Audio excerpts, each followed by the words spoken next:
After nearly 2 years of work by the Department of Homeland Security and Health and Human Services professionals, consideration of over 100,000 comments from stakeholders and members of the public, and a comprehensive review, the Trump administration has established a new rule to respond to the realities of current immigration flows, a rule based in the principle that families should remain together during immigration proceedings.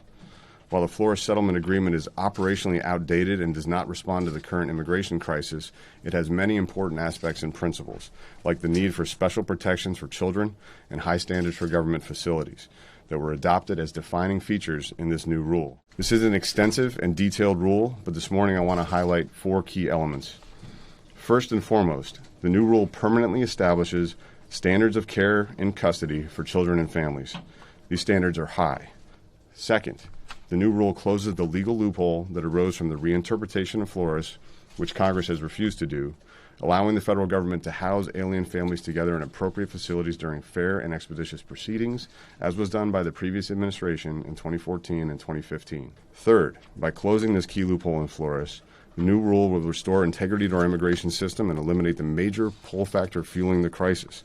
By eliminating the incentive to make the journey to the United States as a family, the new rule will reduce the unprecedented volume of family units that has strained the already limited resources of our department components and put children throughout the region at risk.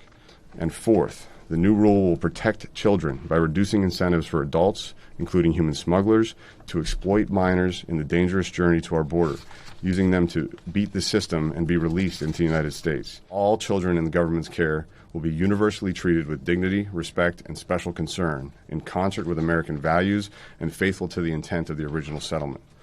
The facilities that we will be using to temporarily house families under this rule are appropriately fundamentally different than the facilities where migrants are processed following apprehension or encounter at the border.